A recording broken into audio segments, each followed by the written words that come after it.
Welcome back. Here's where you left off. Spoilers ahead for chapters 31 through 41 of Able-Bodied Soldier. Finally, we have something to read about. There's something we can talk about, something that I'm super excited to review. The last 10 chapters we read or something. And I finally did not get bored. For the love of God, I finally did not get bored. Well, you basically had battle for 10 chapters, basically. So that's what I'm saying. I'm not bored. Fighting the whole time. This is why I'm saying I'm not bored. It's like, how many chapters? It's 42 chapters or something like that.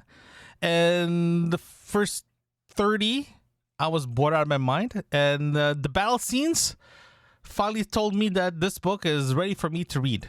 And wow, I was the writing of the battle scenes, in my opinion, was good, not the best. There was a lot of the good thing about this is they did a lot of lessons learned. I'm not sure if you caught that. There was a lot of lessons learned regarding how they fight, how they communicate to each other, and how they work together. And it was very nice to see that. And it was very enjoyable because there's scenes there that I was like, oh, they're working together, not against one another, And there was some scenes that's like, some scenes that's like, yeah, let's go grab a nuke. Next thing you know, the people are like, well, you need orders from that. I was like, don't worry about it. I'll take care of it. I'm like, whatever. No, it's nice that the technician guy, he got to fulfill his life. I mean, technically he got to drive the mech and fly it and all that, but also he got to drop a nuke. How many people get to say that? It's like, I do it every day, Derek. I don't know what you're talking about. I do it every day.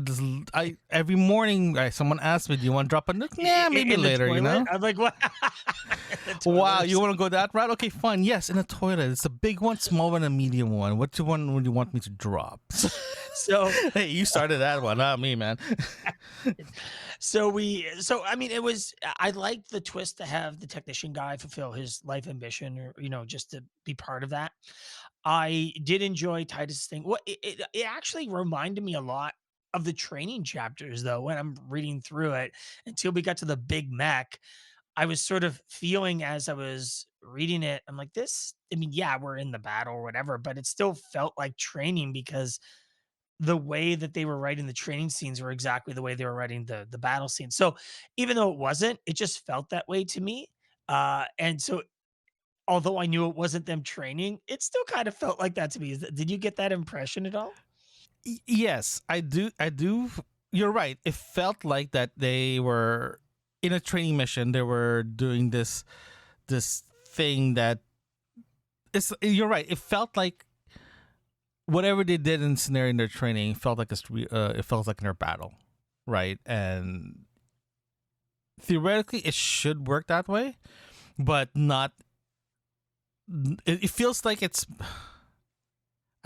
You're gonna hate me when I say this. I felt like the author just got bored and just rewrote this training scene to the battle scene itself. Oh, well, I wouldn't have taken it that far. What I think happened was the writer was going through, and he had an idea of how the mechs operate and what the battles would look like. And he basically, I don't want to say copy what it was in the training, but essentially that's what he did. Yes, there's a couple things tweaked, but I guess the idea of the writer was like, they trained for this. This is what they did. And they succeeded because they trained well. And there's nothing wrong with that. It's just, as we went through reading this book, we kept on saying, man, when are we going to get out? When are we out of training? And I have to say, I never really felt like we got out of training. Does that make sense? Like, either that's a benefit to the writer, either that's a credit to the writer to say that you're writing in the training scene and the other scenes was good on both parts, that I couldn't tell the difference, or it's, as you said, laziness. Well, I wouldn't necessarily go that far. Okay. I don't think that's really fair, but okay, you just said it. It felt like that the training scene feels like it's their battle scene with slightly tweaking to it. Let's look at let's look at it this way. If there's things in the training There's things in the battle scenes that you're right. It felt like a Sparta training, but at the same time, it felt something brand new, right? And there was a scene that they were fighting. Next thing you know, the civilians saw the mech. The next thing you know, the 75th saw the mech, and they keep saying we have to keep it secret. I'm like, fine, you can keep it secret and fly. I think we talked about it in the last episode. They can fly and just bomb the crap out of everyone, right? But there was some scenes that it was forced that Titus has to be the soldier, not the pilot. It felt it felt like the storyline keeps moving back to, hey, Titus, let's go back to the ground here and fight. That's what I felt. It felt like it was being shoved down in our face, saying that, hey, this mechs can fly. You have all of them are pilots, and now they're running down on the ground. That's what they were trained to do, but it felt like it was forced. It doesn't feel like it was done organically. Right. I think the tension there, oddly enough, the guy that grabbed the nuke and came out to save them all, either was a statement of, I mean, I liked it. I really did like that the guy got to do that and everything. But at the same time, I was thinking, you know what it reminded me of? This is so funny. If you think of a movie that would relate to what happened when the Big Mac came out, what movie does that remind you of? Pacific Rim? No. I was thinking Iron Man. Because you have a guy, and then you have a guy with an even bigger neck that comes out. I was totally thinking of Iron Man. I'm like, okay, so we're doing the Iron Man. Iron Man this thing. It's like really, the Martian. I want to Iron Man this. Yeah. I mean, like, and also it kind of, I'm going to talk more about this in the full book review, but I have thoughts on that in regards to the overall arc of the book and so forth. But where they left it, and we know he's going to write more books on this and so forth, and where they ended off is that they find out that the material that they made the mech out of is off planet, and so they're going to get off planet now. Great. Yeah. I would have liked to have seen that before. I don't know, like halfway through the book. Yeah, halfway through the book. Yeah, exactly. And it's like with the amount of training they went through, not that they didn't do a good job, but they're presented, as they said in the book, it's like, if you have to drop a nuke, how bad is it going? How effective are your mechs? Once you start doing that, there's no going back. I mean, dear God. Yeah, it's okay. Let's talk about that then. Let's talk about the fight scene. Let's talk about the fight scene before they drop the nuke. So we found out that the Scalies and their little cult people have a mech, and they did that. Like you mentioned, they found out the mech is from the materials that they use. The mech is from outside the planet, so it's a different planet. So that's cool. The thing is, I want to add, the thing that I did not notice, I'm not sure if you noticed it, or you have an opinion about it, is the mech itself is not run by a human. It's AI, because it's self-sufficient, right?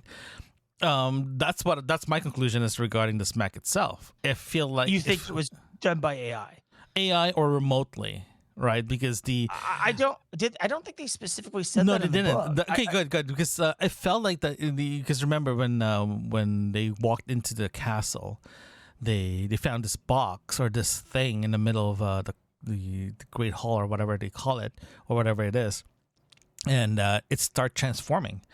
And originally, when I read that part, I thought it's the size of a basketball or a size of a barrel, right?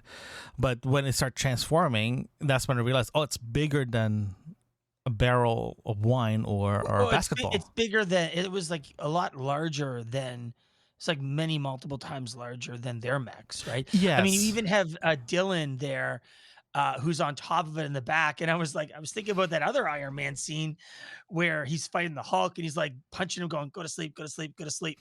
Yeah, exactly. Exactly. That's what I felt. It felt like the proportion of the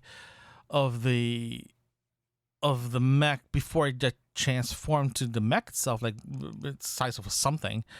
It feels like it's a TARDIS, it's like it's bigger than is in the inside and the outside. It felt that way. It felt like this ball thing or this circle orb thing, box thing, transformed into this, presuming the same size of a mech that they have, right? And that's why I'm sort of having trouble understanding. When I was reading it, it's like, okay, it's small. I thought it was a bomb, first of all, right?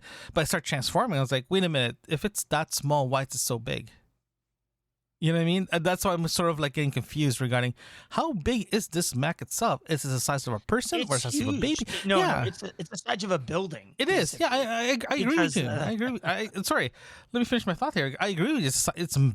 It's a big bot, but it's a small package, and they never said who's running it. Even when they destroyed it, they just the metal. It's from out of the world, outside our planet. But they never said whose house is being run, right? So that's why I was a little kind of confused. I agree with you. And I one of the twists in there was the mech, of course, was the big twist, the big whatever. But in a way, I kind of expected something like this, because we were so close to the end of the book, and as we're going through the fight scene, I'm going, okay, we only get a couple of like, where do you raise this up? Because it was feeling like a training scene again, as we are both feeling that way, and they kind of up level it, in doing that. And I don't know what I was expecting, but I wasn't really expecting that, and I think I'll save my thoughts on that for the final book review, because it's sort of an overarching process there. But were you happy when the mech showed up, the bigger one? Did you feel like that increased the flow of the book there? Having the mech there, don't get me wrong, it was pretty exciting to read about the mech, the enemy mech, the E-mech, let's just say. It was it necessary to show that? No, in my opinion, because two things happened in the last few chapters. One, they killed the head guy, right? The leader of that area. They killed him. Cool. But having the mech there, it felt like it's they tried to justify the mech's use, right? Remember, even before the scenes, the mechs were getting their ass kicked just with the humans already. They were having issues already. Even before the mech showed up, they lost a guy. They one of the guys, what's his name, Nico. Nico got injured just fighting the humans, right? And they already have this thing that, okay, the mechs are designed to be a mobile tank or mobile plane or mobile everything, and they're still getting their ass kicked. And now the mech showed up, and it literally took all of them to fight then, injuring themselves and just dropping a nuke. Why can't they just do that with the humans? You know what I mean? I felt like the fight scene without the mech, it would be a lot more interesting, and they can say, hey, it feels like they had to justify leaving the planet with the mech, fighting the mech. If without fighting the mech, they can still justify leaving the planet. You know what I mean? So the question I have for you, though, Yeah. if they remove the mech, would they still go off planet? Well, I wonder if the mech was necessary in that moment, and I wanted them to go off planet. Okay, so the mech gives them the reason to go off planet, but I wanted that back in like chapter 15. So I don't know what to say about this. Mm, I didn't. Like I said, I immediately thought of Iron Man, and that's all I could think about after that. I was like, wow, we're ripping off Iron Man, eh? That's why I asked a simple question, or I pose a question that is the mech being there. I Like, don't. move I the don't. story. Think the, I don't. I think the mech was an attempt to up the stakes, but I don't think it was necessary. They could have done something different rather than just making something bigger, badder, blah blah blah. You could have put the. Okay. This is actually a good point. I didn't find as much tension with it as you could have in a different situation. Maybe they're overwhelmed by a new tactic or something they hadn't trained for, because everything was about training before, right? Have them do a tactic they're not used to or something to that effect, right? Because overall, they didn't seem too surprised with the mechs there. And that Yeah, you're also right. You're right. should have been something that they're like, hey, what are these things?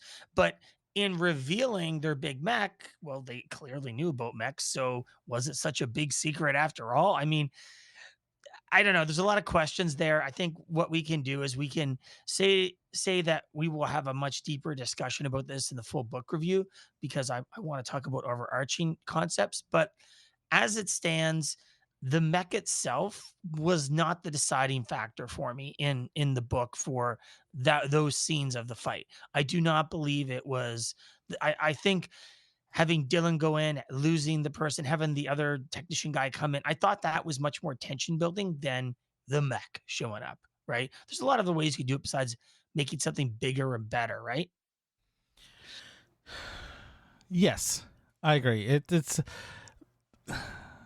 I'll definitely, yeah. If we're just okay before, this is why I'm a little conflicted regarding this, regarding the storyline on this particular part of this book itself. If it feels like they. Okay, let me reframe my thoughts here. I felt like the book, sorry, the last 10 chapters was, like I said, was good. Not great, but good. There was a lot of things that they had a conversation with that I questioned, right? One of them is is asking Oscar to grab a nuke, and he did the right thing. Well, I don't have the authorization. Last time I checked, you don't have a star. If you don't have a star, go. I'm not going to do it, right? But he ended up doing it. But this whole thing, I think I mentioned in the last episode as well too, that there were things that they were doing throughout this whole fight scene, even going into the town, going to the university. They keep saying, do not expose yourself. Do not get down on the ground and start fighting because you have to keep your operational secret, right? All that stuff. So that was fine. This is their mandate and this is what they're doing. That's fine. But there was points that Titus has to go to the ground and start fighting like an infantry person.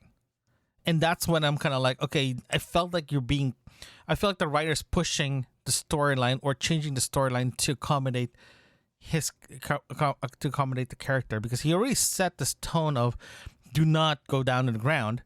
They end up going down to the ground, right? And it felt like I felt the writer is changing. Like, I have a feeling the writer has a storyline, and next thing you know, it's like, well, I need to make Titus to be stronger, so they just diverted to go on the ground. The ground fight was great, no problem there. If you see the communication between the 75th and Titus itself, right? There was great communication there. You can see how it was well thought out, right?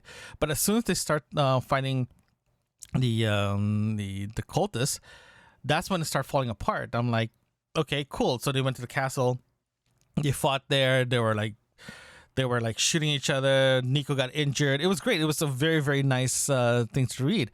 But when the Mac showed up, that's when I started having issues with. Right, and it was nice. There's a bunch of holes that we already poked on. It was a nice battle scene, right? I'm not gonna complain about that. It was a very good battle scene. But the purpose of this whole battle scene, it felt like it was. They felt the writer has to justify why. There's always a big why. Yeah. You know what I mean? agree. Why this? Why that? Yeah. And I take your point. I think we're gonna have a lot to talk about in the full book review, and these chapters were. I think I would sum it up that they were entertaining, but we have a lot of thoughts on those and how it integrates into the larger story of the whole book by itself. And I want to discuss those topics in more greater detail because I think the writer took a choice in the way he wrote it that I don't necessarily think that both of us either agree with. And so that'd be interesting to cover. Story of our lives. Yeah. Join us next time as we review Able-Bodied Soldier by Jason Anspach and J.N. Chaney. Thank you for opening the book with us today. Subscribe so you won't miss our next episode. We would love to hear from you. Share a review or email us at yourbookmarksinfo@gmail.com. Join us again right here where you left off.